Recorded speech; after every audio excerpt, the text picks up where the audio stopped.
Okay, Year 5, welcome back to Chapter 19, the last chapter for this week, and then we've got 4 chapters left. Okay. Gretel, stop! Stop! Don't be such a baby, Hansel. Hansel and Gretel's voices rang out across the dell, then collapsed in a fit of giggles. They seemed to be coming from high up, behind the house. Lana and Harrison looked at one another. Was this some sort of trick? Where was the witch?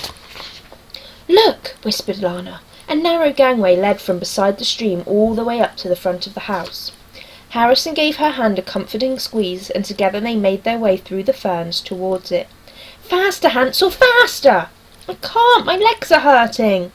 Softly and silently, Lana climbed, with Harrison close behind her, pausing every few seconds, looking for any sign of the witch. But the house appeared to be empty.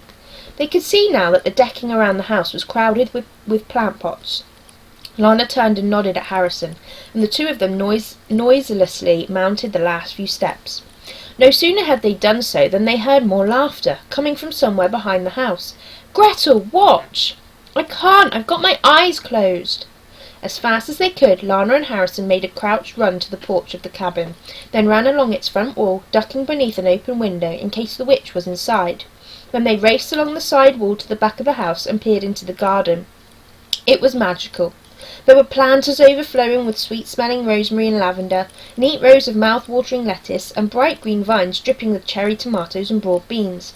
And in the centre of a small circle of green lawn, surrounded by apple trees, 2 children were playing on a seesaw. Higher, higher! Shouted Gretel. I'm trying! Bellowed Hansel. Lana couldn't help grinning. Briar Rose's children were safe. She glanced up at the house. The windows showed no signs of life, and the side door was closed. She nudged Harrison, and the two of them wove their way across the deck towards the apple trees, then ducked down behind a barrel. Hansel! Gretel! Called Lana, in as loud a voice as she dared. But Hansel and Gretel were far too busy with their games to take any notice. Come on, you weakling! Hooted Gretel. I'm not a weakling! Barked Hansel. Psst! Hissed Lana. But on the other side of the apple trees, the seesaw kept swinging. Ah, so, taunted Gretel. Am not. After one last wary glance back at the house, Lana led Harrison under the boughs of the nearest apple tree, and onto the lawn. As soon as they were out in the open, it was clear that something wasn't right. Now that Hansel and Gretel were not half hidden by leaves, Lana could see that they weren't Briar Rose's children at all. They were painted wooden statues. Lana felt a stabbing pain as sharp fingers gripped her left earlobe. Got you! Sneered a familiar voice, and as she twisted and turned to free herself, Lana realised her captor was the little old man. He was back in his maroon supermarket boiler suit, and with his other hand he had hold of Harrison's earlobe too. Ow! Winced Lana. Let me go! You're hurting me! You're hurting me, mimicked the little old man, copying Hansel's voice exactly. Don't be such a baby, he said in a perfect imitation of Gretel. Then he burst into gales of laughter, somehow managing to sound like both children at the same time. Let go, growled Harrison, trying to twist out of his grip, but the little old man's strength was far greater than his small frame suggested. Trust me, he leered, this is nothing compared to what my mistress has planned. You wait till she gets home. Then he marched them across the deck, kicked open the back door, and dragged them into the darkness of the cabin. A domed cage made of birch twigs was just visible by the light of the fire. Its door was open, and the little old man threw Harrison inside. Then he took the hunting horn from Lana's neck. I'll take this, he grinned. Then he flung Lana in too, slammed the door, and bolted it shut. That's mine, demanded Lana. Give it back. Pretty little thing, isn't it? Said the little old man as he examined the hunting horn. Where did you get it, I wonder? Where are Hansel and Gretel? Asked Harrison. The little old man smiled a sickly smile. You just saw them. Those were statues, said Lana. The witch has taken them prisoner, hasn't she? Taken them? Echoed the little old man. Not yet, but I'm sure she will soon. With parsley sauce, I expect. As he spoke, there was a rattling sound, and a cloud of steam belched out of the lid of a large cauldron that was heating over the fire. My mistress loves children, you see, and thanks to me, she now has a constant supply. He put some more wood on the fire, then picked up the empty log basket and headed for the door. What do you mean? Asked Lana. The little old man paused. Seriously? Surely you've worked it out by now." Lana shook her head. "You see, here in the world of fairy tales we are running out of children. Too many hungry witches and too few of the little snitches to go round. But in your world there's children galore. So I, if I say so myself, had a rather ingenious idea." "The supermarket," said Harrison. "Don't interrupt." The little old man shot Harrison a withering look. "As I was saying, I had a rather ingenious idea. Bring children from your world into ours. Once you were here, you'd be powerless against my mistress's magic. So I persuaded my mistress to build a portal, and this is the really clever bit." He started to snigger. "I decided to hide it in a supermarket," said Lana. "Would you please stop doing that?" shouted the little old man. "But yes, in a supermarket. Low prices to reel in the parents and stories to hook the children." "But," protested Lana, trying to make sense of this, "you kept telling me not to read the story because it was too scary." "Exactly," countered the little old man, fixing her with his beady brown eyes.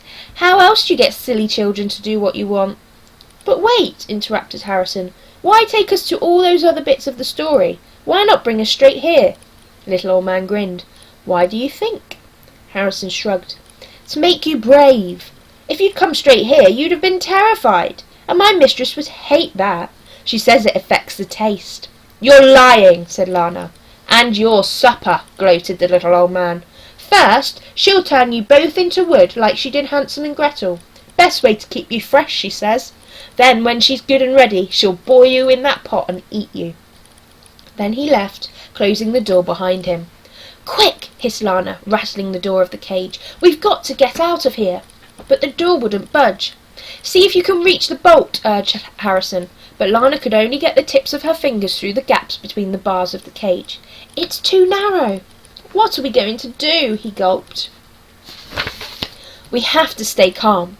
She's going to eat us. The witch is going to come back, and then she's going to eat us."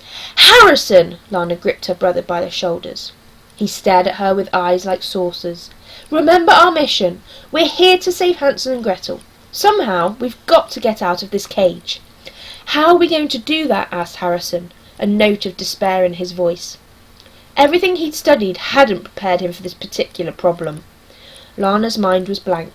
She had no idea how they would escape, but then a thought struck her. It was risky, but it might just work. "When he comes back, ask me to tell you a story," said Lana. But that was all she had time to say, because at that moment the door flew open and in came the little old man struggling with a heavy basket of logs. Lana watched him work in silence, choosing her moment.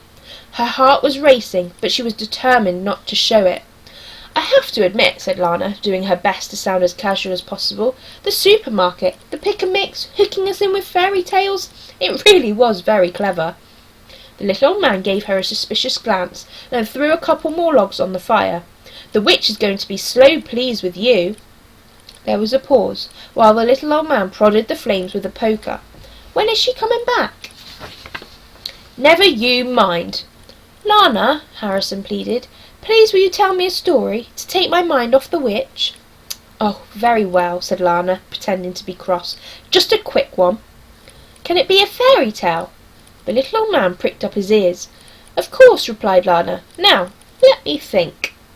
Lana pretended to think, but all the time she was watching the little old man closely. He was stirring the cauldron, but Lana could tell that he was listening. "I know," she said, in a confident voice. "What about the little boy, the little girl, and the little old man?" "Oh, yes, please," said Harrison. "I love that one." Of course, Harrison had no idea what Lana was talking about. "Now, how does it start?" mused Lana. "Ah, yes. And this, well, this is pretty much what she told him. And tomorrow, on Monday, we will find out what story Lana is going to tell. So we knew the little old man was going to be part of this somehow, didn't we? It was all part of his plan, but now we know. So we have 4 chapters left, which will take us up to Thursday, just in time for half term. So I hope you have a lovely weekend and return on Monday for Lana's story. Bye!